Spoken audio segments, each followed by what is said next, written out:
It's 8-bit, you little shit, that's right, punk. Just rage and quit, I don't care, don't give a fuck. It is time for me to go level up. It's 8-bit, you little shit, that's right, punk. Just rage and quit, I don't care, don't give a fuck. It is time for me to go level up. Now look, I didn't play that much Banjo Kazooie growing up. I was playing more Donkey Kong Country on SNES and Donkey Kong 64 on N64.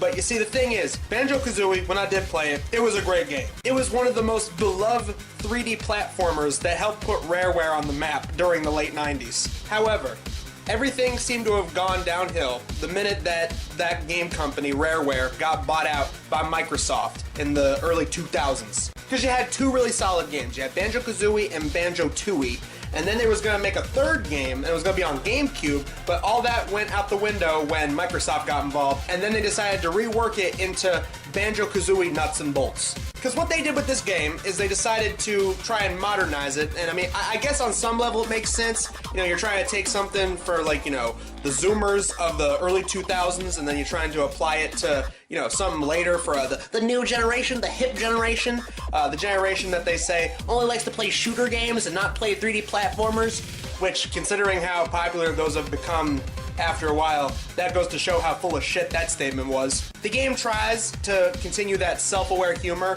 that you see from the original games. They try to reference the fact that, oh, we're in a video game, and oh yeah, we're making fun of how, you know, these kind of games are outdated now and kids are too busy playing them shooters. It's like boomer-ass Bill Gates himself came out and helped make this game. And then you get to the actual shit itself. It's like you're doing shit like you're building cars.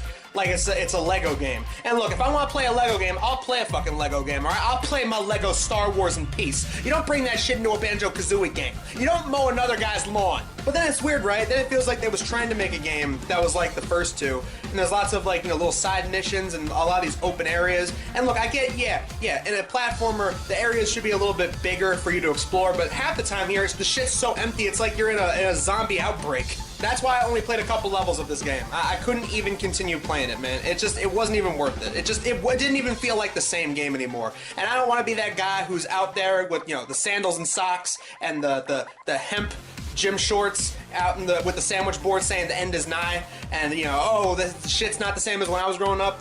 But I swear, man, this just did not feel like a Banjo-Kazooie game anymore. And it's weird because, like, people is wanting to bring Banjo-Kazooie back and, you know, actually make a legitimate game, because platformers are making a comeback, as it seems. But this game just, I don't know, some of it was not the right way to go about it. If y'all want to see something entertaining about this game, then just go watch the JonTron video about this game, because that was more entertaining than the game itself from what I played.